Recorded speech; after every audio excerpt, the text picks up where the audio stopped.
Ray and Josie had spent 40 years together, raising two children, Christine and Leo, and enjoying the fruits of their hard work. Ray, now retired, stayed active by playing golf despite some heart problems. Josie, energetic for her age, focused on maintaining their home. Though their marriage had faced challenges, it had settled into a familiar routine. However, cracks started to form. Josie, once content with their slower lifestyle, began to crave more. Ray believed they had adjusted to his health limitations, but Josie felt otherwise. Her growing dissatisfaction went unnoticed by Ray, creating an emotional distance that opened the door to something unexpected. One morning Ray's golf game was cancelled due to heavy rain. Disappointed, he returned home earlier than usual, not bothering to warn Josie. When he entered the house, he was stunned to see Josie in a pink silk robe, standing with a much younger man.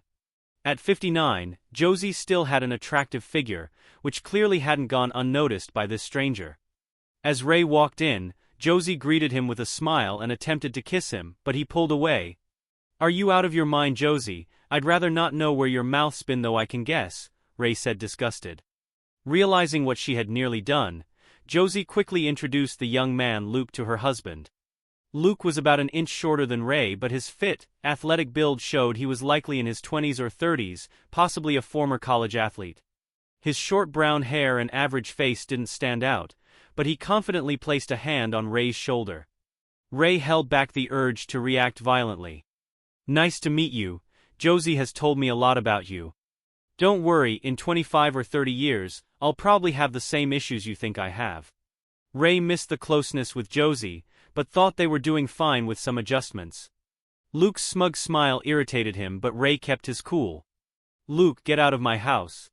If I see you here again, I'll eliminate you. I have a weapon." Luke's grin vanished as he quickly left, mumbling, "I thought you didn't mind." Ray locked the door and stormed to his bedroom, furious that Josie seemed unbothered by what had just happened. She followed him in, now with her robe closed. "That was rude," she remarked. Ray, still in disbelief, snapped, "Rude? I walk in on you with some guy you just slept with and I'm the rude one? You're out of your mind." Josie softened, trying to touch Ray's shoulder, but he pulled away. "I'm sorry, Ray, what we had was nice, but it wasn't enough for me. You could have told me that. Where did you even find this guy?" "He's a friend of Marjorie's. When she didn't want him, she gave me his information. He's just using you for easy sex." "Maybe, but I'm using him too. So what difference does it make?" Josie said calmly. "How long has this been going on?" "A few months. He comes when you're golfing, takes care of me, and leaves before you're back. It doesn't affect you. You get your exercise, I get mine." Ray suddenly realized why Saturdays had become linen-changing days. "I don't care if I'm not here, I'm done with this. I'll give up golf if I have to." "Ray, be smart. You need your golf. This works for both of us. Maybe for you, Josephine, but not for me." This was the last time. Ray went to his room to shower and change into something casual. Meanwhile, Josie dressed and drove to Christine's house, where her daughter lived with her husband and two daughters. By the time Ray finished showering, the house was empty. With no note left, he assumed Josie needed space, which suited him fine since he felt the same. The shower helped Ray calm down. While he understood Josie's needs, he couldn't justify her actions. He knew he wouldn't have done the same if their roles were reversed, and he wasn't willing to overlook her betrayal.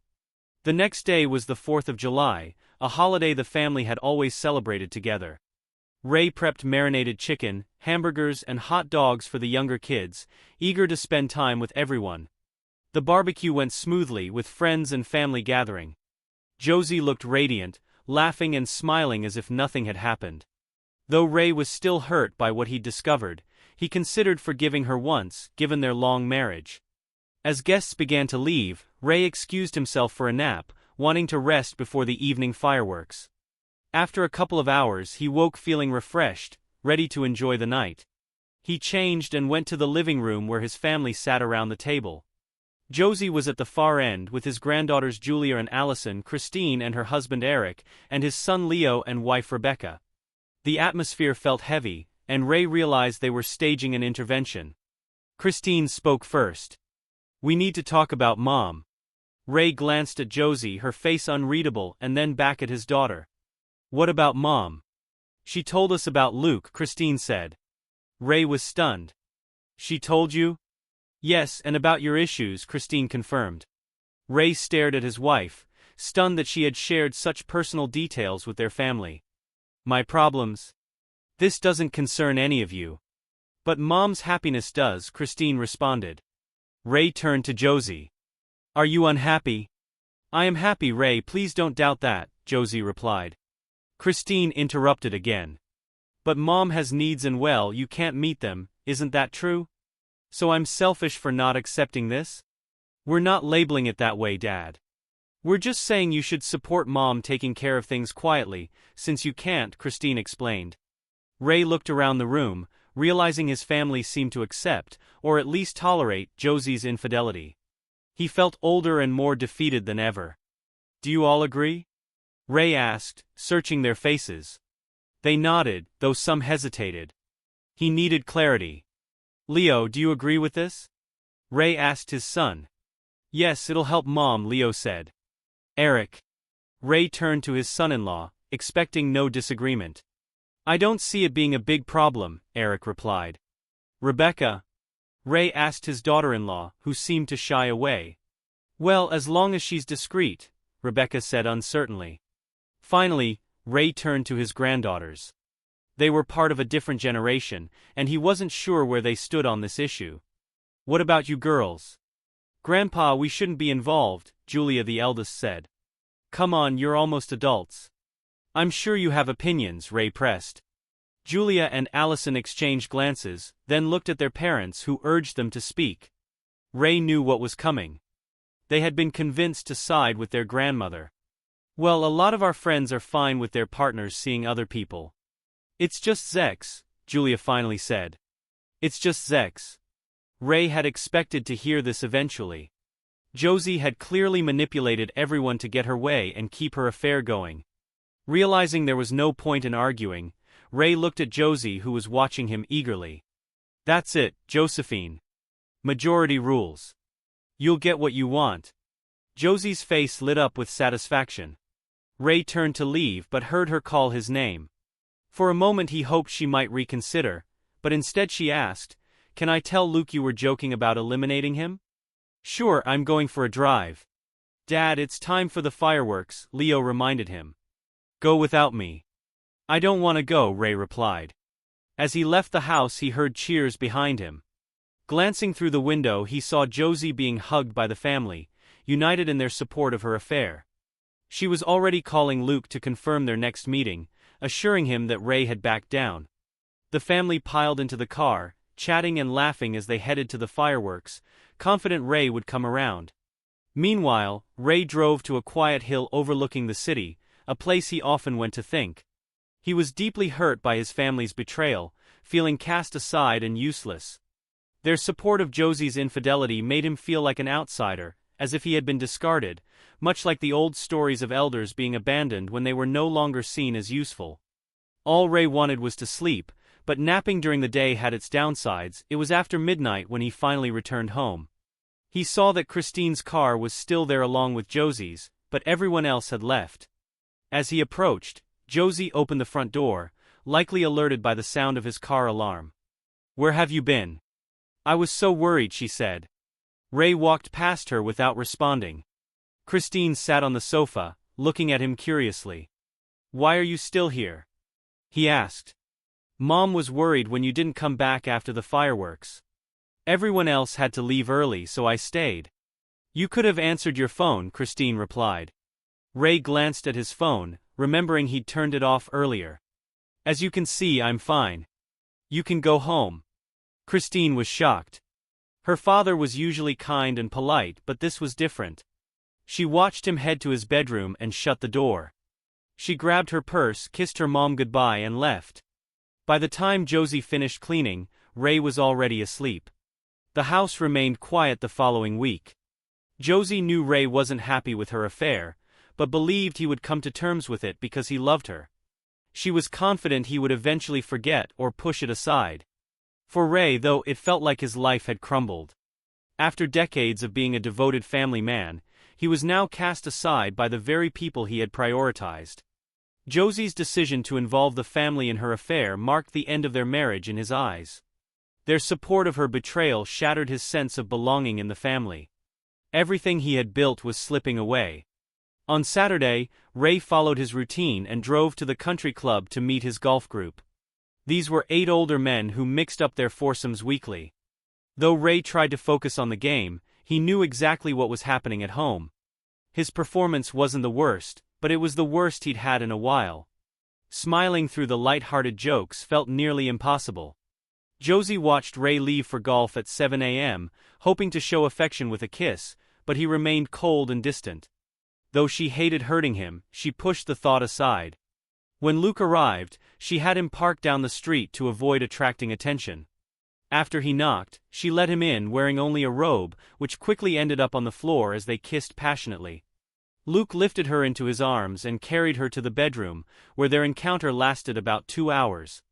Afterward, Luke showered while Josie made the bed and started laundry. By the time Ray was expected home, everything was in order. When Ray didn't return by 2 o'clock, Josie became slightly concerned. By 3 o'clock she started calling him, but all calls went to voicemail. By 5 o'clock, with still no word, her worry grew. By 7 o'clock, she called Christine for help. Soon Christine, her husband Eric, and their daughters were at Josie's house. Eric went to the country club where he learned Ray had left hours earlier. Christine called the police, but they couldn't officially file a missing person report yet. With no way to reach Ray's golfing friends, the family was left to wait anxiously. Around 11 p.m., Julia saw headlights coming up the driveway. Sensing a confrontation, she and her sister went upstairs, while Eric, already asleep, stayed in Leo's old room. Only Josie and Christine remained to face Ray. Ray entered the house, unsurprised to see Josie waiting in the hallway, and only mildly surprised to find Christine still there. He had seen her car outside but assumed she might leave them alone. Clearly, she was staying to support her mother. "Where have you been?" Josie snapped. "I was playing golf," Ray replied calmly. "Not afternoon, you weren't there anymore." "True, after golf I had lunch at the clubhouse, then I saw the new Dwayne Johnson movie." "Not bad, a bit cliched though." "I don't care about the details, Raymond," Josie shot back. "You asked where I was," Ray muttered. "I want to know why you didn't come home and why you ignored your phone." "My phone didn't ring," Ray said, showing her it was off. "And I didn't come home because I didn't want to be here when your friend was." Josie, frustrated, said, "Everything was cleaned up long before you finished golf, there was no reason for you to stay out all day. As I said, I won't be here at the same time as your friend. It's late, I'm going to bed." Ray walked past Josie, briefly meeting Christine's gaze but saying nothing as he went to the bedroom. He expected one of them to follow, but neither did. As he got ready for bed, he overheard voices in the hallway and realized Christine's family was gathered in the house. Great, he thought. By the time Josie came to bed, Ray was already asleep. Or pretending to be. She considered waking him to talk but decided against it. The following weekend passed similarly. Josie neither called nor texted. She had accepted that Ray would be gone all day, and used the time to thoroughly clean the house again. However, as the day dragged on, Josie started feeling uneasy being alone. So she called Christine, who agreed to come over and keep her company until Ray got back. Eric and the girls stayed home, but Christine came to support her mother. Ray arrived home around 11 p.m., surprised to see Christine's car parked at the curb again. He wondered if another confrontation was brewing. Walking through the door, he was greeted by Josie's warm smile and a kiss on the cheek, with Christine smiling in the background. "Why don't you change, love? Then you can tell me what you've been up to all day," Josie said softly, almost cheerfully. Ray was a bit confused. Josie seemed more relaxed than usual, her good mood intact. It didn't take him long to assume she'd had her usual meeting with Luke earlier in the day, which had left her in high spirits. Sighing, Ray went to the bedroom to change into his pajamas. When he returned to the living room, Christine was still there, seemingly waiting to speak to him before leaving. She hesitated for a moment and then said, "Dad, I know this is tough for you, but I just want to say how amazing it is that you show your love for Mom by letting her do this. It's really helped her." Ray stared at his daughter, shocked. Letting her? Is that how you see it now? He felt the weight of Christine's words sink in. They thought he was, allowing it as if he had given his approval for the affair. He couldn't believe the situation had reached this point. He realized they all believed he had accepted it. Looking at Christine, his voice heavy with resignation, he said, "I'm telling you now, Christine, this is the last conversation we'll have on this topic. The last. Make sure everyone knows." Christine, taken aback by her father's stern tone, nodded in understanding. "Of course, Dad, I get it. It's hard to forget if people keep bringing it up.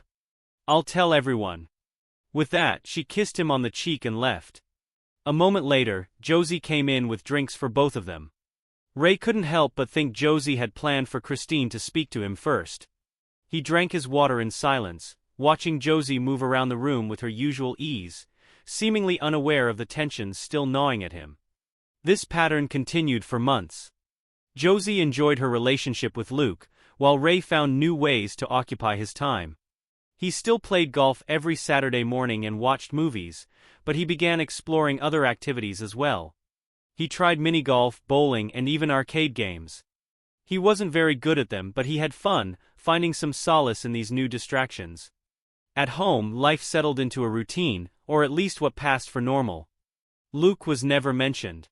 Every evening Ray and Josie had dinner together and pleasant if ordinary conversations. Their closeness had shifted, but Josie, convinced her relationship with Luke didn't affect her marriage, continued showing love and affection toward Ray. If she noticed that Ray rarely reciprocated, she didn't mention it. Perhaps too comfortable in the situation she had created. Maybe because Ray never brought up Luke, she believed he was more okay with it than he really was. Ray was in for a shock when Thanksgiving arrived. "Mom, Luke's here," Christine called from the front of the house. Ray, sitting in a chair reading the newspaper, froze. If he had been drinking something, he would have spat it out. His hands tightened around the paper as the words echoed in his head. "Oh good," Josie said. "I wasn't sure he'd make it." Ray felt a surge of anger rise in him. He pressed the lever on the chair, lowering the footrest, and stood up, seething. "What the hell is he doing here?" he demanded, glaring at Josie. "I invited him for Thanksgiving," she replied calmly. "He doesn't have family in town and he had nowhere to go. I told you I wouldn't be here at the same time as him. That's why I'm not around on Saturdays." Ray's voice trembled with rage. "And now you invite him to my house for a family holiday? This is my home too, Raymond. He's not here for sex, it's just dinner." "I expect you to behave," Josie said coldly, standing firm. Ray couldn't believe what he was hearing.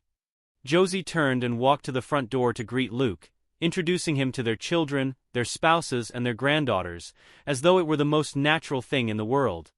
She took Luke's hand and led him into the living room to meet Ray. But when they turned the corner, Ray was no longer there, or at least not in the chair where he had been moments before.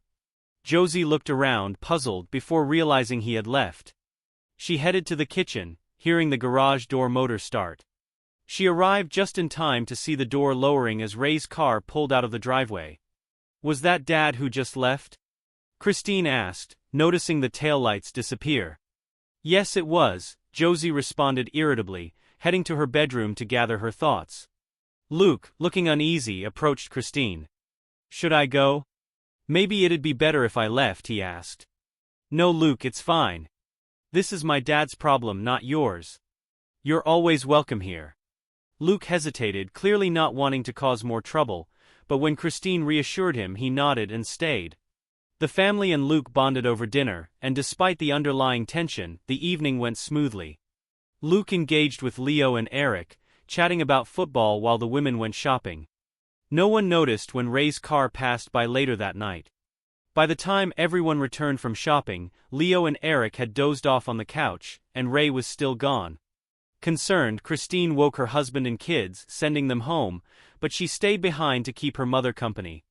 Leo and Rebecca left, leaving the house quiet as Josie and Christine waited for Ray. Ray came home around midnight, hoping Josie had gone to bed by then, but as soon as he stepped inside, she was there waiting. "Where have you been all day?" she demanded, her voice sharp with frustration. "I went to Denny's for Thanksgiving dinner, then caught a few movies," Ray replied calmly. We had a great meal right here and you went to Denny's, why would you do that? It's not about the food, Josephine, it's about the company. Josie's frustration peaked. I can't believe a 64-year-old man can't be polite to a guest I invited into our home. I would never treat someone you invited like that. I told you I wouldn't be in this house at the same time as him. That didn't just mean when he's here for sex, I meant any time, and you knew that, yet you did it anyway. It was just dinner, Ray. Maybe for you, Ray said, raising his newspaper between them, ending the conversation. After 5 minutes of silence, Christine knelt beside him, her voice soft, almost childlike. Dad, please try to understand that he means a lot to her. She doesn't love him, but she cares about him. She didn't want him to be alone for the holiday, Ray sighed. And you don't think there's a problem with Mom's friend becoming part of the family? He's not family, Dad, he's just a friend like anyone else. Ray realized the argument was over. Of course, Christine, I understand. Christine looked relieved. I hope so, Dad, see you later. She kissed him on the cheek and left. Josie didn't appear again that night. When Ray finally dragged himself to bed, Josie was already asleep. Thanksgiving marked a turning point in some ways. Displays of affection between Ray and Josie almost vanished. They lived more like neighbors than a married couple. Josie believed her decision to have a lover was justified by Ray's condition, viewing his reaction as selfish and driven by pride. Ray, however, saw it as the ultimate betrayal of their decades-long marriage. They only communicated when necessary, and the love that had sustained them for over 40 years had faded. When Josie mentioned needing to do last-minute shopping on Christmas Eve, Ray didn't say a word, although she hadn't needed to do that in years. He knew where she was going. He didn't have to follow her or check her phone. Her expression told him everything. Whether she planned to exchange gifts or something more, he wasn't sure, but he knew she would have a private celebration with Luke on New Year's Eve. Ray kissed his wife at midnight, though without the passion of past years. Josie felt disappointed she couldn't express her feelings to Luke. But she still called him the next day to wish him a happy new year. With Valentine's Day approaching, Ray planned a nice dinner at a fancy seafood restaurant, and Josie looked forward to it, thinking maybe her husband was coming back to her. But Ray had lingering suspicions. Josie's desire to spend holidays with her lover made him suspicious about Valentine's Day. He doubted she'd let the day pass without seeing Luke. So Ray left the office for a bit to watch the house. He parked at the end of the street with a clear view of the front door. Sure enough, Luke parked around the corner and walked to the house. Ray half expected him to walk right in, but instead Luke knocked and Josie let him in. Ray doubted they were just going to talk. It was their personal Valentine's Day celebration. Apparently they weren't just casual lovers anymore. That evening's dinner was subdued. Josie approached Ray with hope, thinking they might rekindle their relationship, but the good mood he'd shown over the past few days was gone. Josie was disappointed but tried to make the best of it, wondering what had changed.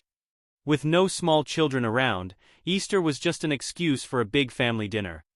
They hid a few large plastic eggs in the yard, usually containing gift cards or something similar. It was just for fun and to get into the holiday spirit. To Ray's relief, Luke wasn't invited. Josie had at least respected that after the Thanksgiving disaster. But Ray knew she met him on days other than Saturday mornings, maybe more often than he realized. She had done it for Valentine's Day, and she could easily do it on other days as well. After the morning festivities ended, Ray announced he was going to lie down. While he was a little tired, it was nothing he couldn't handle. He mainly wanted to avoid being around the family that had betrayed him. He couldn't avoid them completely, but he could limit his time with them. It was a beautiful day, so he opened a window overlooking the backyard, letting a cool breeze in. Unfortunately, he also overheard Josie and Christine's conversation. "So, how's Luke doing?" he heard Christine ask. "Shoo, not too loud.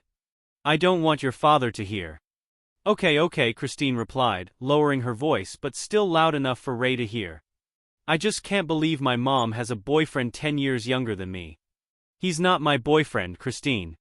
He just..." "Come on, Mom. You sleep with him 2-3 times but that's what he is." Okay, he's my boyfriend. I just want to be considerate of your father's feelings." "I know, Mom. I love Dad too and I don't want him to get hurt." But let's be honest. He's an old man and you're still young. He's only 5 years older than me, Christine. In actual age, yes. But you're active and he can barely get through the day without a nap. You deserve this. Honestly, I'm a little jealous you're dating again. Does anyone else know? I mean, other than Saturday mornings, Leo, Eric, Rebecca. No, I don't involve them. Does everyone agree with this? Leo and Eric think it's fine. They agree that I should meet my needs since Dad can't anymore. Rebecca's the only one who thinks it's wrong, but she doesn't want to hurt Dad, so she won't say anything. What Dad doesn't know won't hurt him. Hearing how deep Josie's betrayal ran, and how Christine fully supported her mother's affair, Ray felt the last bits of love and affection for them leave his heart. Though he had made tentative plans before, out of love for his family and his long marriage to Josie, he had held back. Now it was time to begin his final plans in earnest. Ray quietly closed the window and lay down. Over the next few months, Ray's relationships with Josie and Christine deteriorated further. Things weren't much better with his sons and son-in-law, but he tried to improve things with Rebecca and his granddaughters, believing they were too young to fully understand the situation. Mother's Day had its own traditions in Ray's family. For them, it meant brunch at an upscale French-themed restaurant. The food and service were excellent with prices to match. When the kids were younger, Ray used to take the family out to celebrate with Josie. As the kids grew up and started working, they took over the tradition, doing the same for Father's Day. The family had an unusual arrangement. The other parent didn't attend the celebration. Years ago, Ray stopped going to Mother's Day, and Josie stopped attending Father's Day.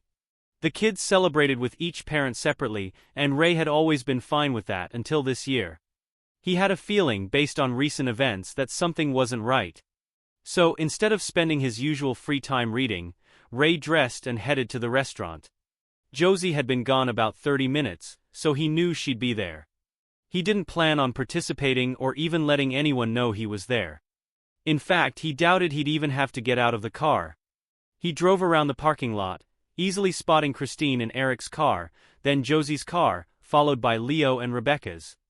Ray began to hope he was wrong, but then he saw what he had feared, tucked away in a corner parking spot, Luke's car. Ray had seen it enough times to recognize the license plate. His wife, or maybe his daughter, had invited her lover to a family event, fully knowing Ray wouldn't be there. Despite all that had happened and despite Ray's fading love for Josie, this new betrayal filled him with rage. Any plans to temper his actions vanished. Ray returned home, grabbed his golf clubs, and headed to the local course. He went through several buckets of balls, losing count. By the end, he was exhausted. His shots weren't very far or accurate, but he felt better. He drove home, ready for a nap. They considered him useless, thinking he couldn't get through a day without rest. He'd let them continue to think that. Josie greeted him when he walked in. He wondered if she had a private celebration planned with Luke, though he no longer cared. It still hurt, but it wasn't worth worrying about anymore. As he walked through the door, he wondered if she'd admit to inviting Luke if given the chance. "How was Mother's Day with your family?" Ray asked, putting slight emphasis on family. "It was wonderful, Ray. Thanks for asking." "I had a great time with the kids," Josie replied. She didn't mention Luke. Did this mean the family now considered him part of it? Or had she just decided not to mention him? Ray realized he would never know. He went to the bedroom and took a nap. Soon the 4th of July came around again. Josie was in a good mood and Ray knew why. He had stayed by her side for nearly a year now, and Josie undoubtedly thought she had it all figured out. She had a husband who supported her and a younger man she met with several times a week. In her mind, her life was nearly perfect. Luke had started a new evening job, allowing him to spend a few half-days a week with Josie. Though the pay wasn't much, that wasn't why she was with him. To avoid rubbing it in Ray's face, they mostly stayed out of Josie's bedroom, except for their Saturday matinees. They used Luke's apartment or borrowed a friend's place when necessary, since Luke had roommates. The hardest part for Josie was excluding Luke from family events. She didn't bring it up with Ray again, knowing he wouldn't change his mind, and that was the only thing that really upset her. At first, and even now, she hoped Ray and Luke could at least become acquaintances if not friends. In her view, they weren't competing. Luke gave her one thing and Ray gave her another, so she spent her days with Luke and evenings and weekends with Ray. She didn't understand why it couldn't work, so reluctantly, she didn't invite Luke to the family barbecue and fireworks outing. The family arrived early to help with meal preparations, and Ray made sure to stay visible and active, ensuring no one could doubt later that he was tired. He carefully watched the crowd, wondering if Josie might sneak Luke in, but he never showed up. As the day wore on, Ray pretended to get more tired. Although some of it was real, much of it was exaggerated. Maybe he overdid it, as Josie seemed to notice and approached him. "Honey, why don't you lie down and relax before the fireworks?" she suggested gently.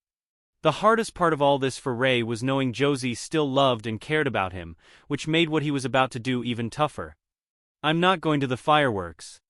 I just want to enjoy the day with my family and head to bed early." "Ray, are you sure?